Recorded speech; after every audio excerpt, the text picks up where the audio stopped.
Assalamualaikum warahmatullahi wabarakatuh. Ketemu lagi ya para pemirsa dengan channelnya Mbah Ameng.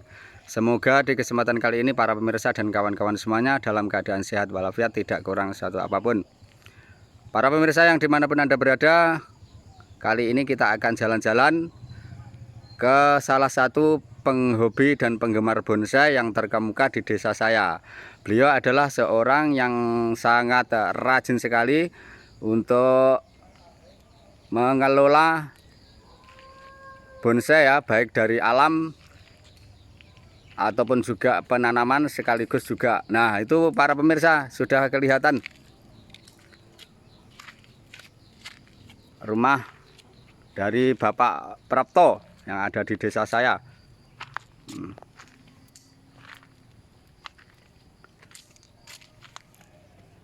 Pas ini lagi dicari, orangnya juga ada, alhamdulillah. Sebelum kita untuk tanya-tanya dan bincang-bincang seputar dunia bonsai, jangan sampai lupa kawan-kawan semuanya untuk dukung channel ini agar terus berkembang. Tekan tombol loncengnya dan like, share, komen, juga subscribe-nya. Halo Mas Prapto. Iya ya Mas. Selamat siang menjelang sore hari. Lagi ngapain nih Mas Prapto? Ini Mas mau melihat pohon serut sambil merapikan cabang-cabangnya yang tidak beraturan Mas. Wah, ketepatan sekali para pemirsa, kita akan review untuk pohon serut yang sangat besar ini. Kategori bonsai taman Mas Prapto ya? Iya, Wah, ini taman Mas. luar biasa sekali para pemirsa. Kok ada serut sebesar begini ya pemirsa? Wow, luar biasa sekali para pemirsa. Silakan terus saja Mas Prapto. Iya ya Mas, makasih. Oh iya ya. Ketemu lagi. Gimana, sehat ya Mas Prapto? Ya, alhamdulillah sehat Mas. Wah, luar biasa sekali pohon serutnya ya. Nampak sudah tua dan berwarna putih. Kira-kira bisa diceritakan apa enggak ini Mas Prapto? Gimana bisa mendapatkan pohon serut sebesar ini? Nah, lihat para pemirsa, ini badan saya ya. Dan ini pokoknya, wow, sebesar pokok kelapa. Wah, mantap sekali. Nah, ini para pemirsa, ini mungkin ada yang penasaran gimana caranya dan juga gimana cara mendapatkan pohon serut sebesar ini para pemirsa. Ini tentunya mengeluarkan biaya yang sangat besar sekali, juga memerlukan personil yang sangat banyak, baik dari pengangkatannya, baik dari transportasinya, baik dari penanamannya. Bayangkan para pemirsa, ini untuk groundnya, wow, berapa meter ini ya? Gimana ini Mas Prapto, bisa diceritakan ke teman-teman asal mula pohon serut gini dapat dari mana dan bagaimana untuk proses pengangkatannya ataupun langsung didangkel gitu aja, gimana? Ya Mas, terima kasih. Ini saya dapat dari hutan Mas. Dari hutan ya Mas? Iya. Kira-kira ini pohon ini sudah berapa tahun ditanam di sini Mas? Kalau di sini ini kurang lebih 3 tahun. 3 tahun Mas di sini. Tapi di alamnya ini mungkin sudah ada 50 tahun sudah ada ini pohon ini. 50 tahun bahkan ratusan tahun Mas ya? Iya, Kalau iya. dilihat dari warna putihnya, juga kerak-keraknya di sini ya. Ya. Cerita detailnya gimana ini Mas Prapto bisa mendapatkan pohon bonsai taman sebesar ini, khususnya serut. Nah, kalaupun yang lain-lain saya tidak begitu heran ya, tapi kalau serut sebesar ini heran banget saya. Atau pas jalan-jalan gitu apa gimana? Ya ini anu Mas, ini memang saya sengaja mencari itu di hutan ini. Iya ya, Di lanjut hutan ceritanya. itu. Ya di hutan, terus ya itu saya tahu pohon ini, terus saya ngomong sama teman-teman untuk mengambil pohon ini Mas. Gitu Mas. Ngomong teman-teman, kira-kira berapa personil ini untuk mengangkatnya? Ini ada 6 orang ya Mas. 6 6 orang orang. termasuk saya sendiri ikut gotong gitu. Berarti 7 orang aja.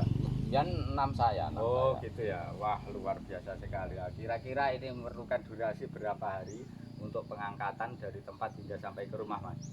Ini 1 hari Mas. Satu 1 hari ya. hari sudah nyampe rumah. Nah, pas prosesi eksekusi ini Mas, gimana kira-kira Mas Prapto ini mendapatkan kesulitan ataupun lancar-lancar ataupun ada penampakan. Soalnya begini Mas, saya tanya itu karena pohon yang sebesar ini tentulah di tempat yang mungkin jarang orang tahu ataupun hutan lebat ataupun gimana, dan usianya pun sudah pasti ini sudah lama sekali dan identik. Kalau pohon serut itu ya ngerti sendiri ya Mas ya. Biasanya ada penghuninya ataupun gimana. Pas waktu prosesinya itu mungkin ada penampakan ataupun gimana, ataupun indikasi-indikasi yang membuat Mas Prapto kesulitan ataupun lancar-lancar saja gitu, bisa diterangkan kepada para pemirsa. Gimana ya Mas, ini pohon ini di hutan, sementara biasanya pohon serut itu kan Ya cabang daun-daunnya itu kalau musim kemarau biasanya kan dipotongi orang, dipotong orang untuk rambanan makanan kambing tuh Mas. Oh iya. Tapi kebetulan pohon ini sama sekali tidak ada yang motong Mas, jadi los. Saya juga heran, padahal lokasinya di hutan, lainnya dipotong, ini kok tidak dipotong sama sekali. Saya juga penasaran ada apa dengan serut ini gitu Mas. Tapi alhamdulillah, karena saya gini Mas, saya punya keyakinan ya, saya kan tidak tahu apa-apa. Yang setahu saya kan barang yang tampak-tampak atau Mas. Iya benar. Kalau yang tidak tampak saya kan tidak tahu. Jadi saya gini Mas, kalau waktu ngambil serut itu saya punya keyakinan gini, karena yang saya tahu itu barang yang tampak.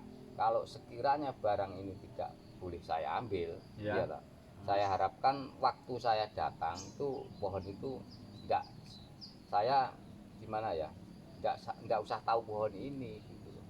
Artinya kalau pohon ini saya waktu datang itu kelihatan oleh saya, itu saya ambil ya diperbolehkan gitu loh Mas, maksud saya gitu. Tapi begini Mas ya, untuk analisa saya seputar pohon serut yang besar begini, dikarenakan misalnya sudah lama, dan Mas Prapto tadi bilang kalau yang lainnya kan dipotongin oleh warga, karena kan untuk makanan hewan, kambing, sapi dan lain sebagainya. Tapi yang ini tidak, itu bermakna pohon ini mungkin sedikit dimitoskan ataupun gimana ya, pokoknya ada barang-barang yang mungkin tidak kita nampak ataupun makhluk-makhluk yang tidak kita nampak. Dikarenakan Mas Prapto tadi menceritakan kalaupun yang lain nyabi dipotong ya, ini kok los mas sekali. Ya gini Mas, tujuan saya kan positif. Jadi untuk mengambil pohon ini kan mau saya tanam, saya tanam. Jadi tidak saya rusak gitu loh Mas. Oh, yang penting niatnya para pemirsa. Yang penting niatnya. Di alam kalau tidak diambil nanti kan bersinggungan dengan orang, kadang dibakar atau kena obat kan bisa mati Mas gitu. Iya. Itulah para pemirsa. Bahasanya pohon ini saya selamatkan gitu loh Mas. Oh, dibudidayakan ya. Iya, budidayakan. Biar tidak punah. Iya, biar tidak punah. Tapi selama eksekusi lancar-lancar aja Mas ya, tidak ada hambatan ataupun gangguan. Ya alhamdulillah, kalau ada gangguan alhamdulillah masih bisa teratasi. Cuma memang untuk mengambil pohon sebesar ini itu tidak mudah Mas, tantangannya juga berat. Karena termasuk apa Mas? Ya gini, misalkan kita bawa pohon itu kan kalau berada di hutan itu ada cabang dan ranting, sementara kita harus ngangkat pohon ini utuh, cabangnya ikut semua Mas.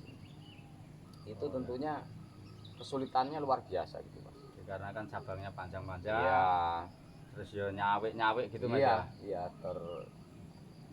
terhambat oleh ranting-ranting pohon yang lain.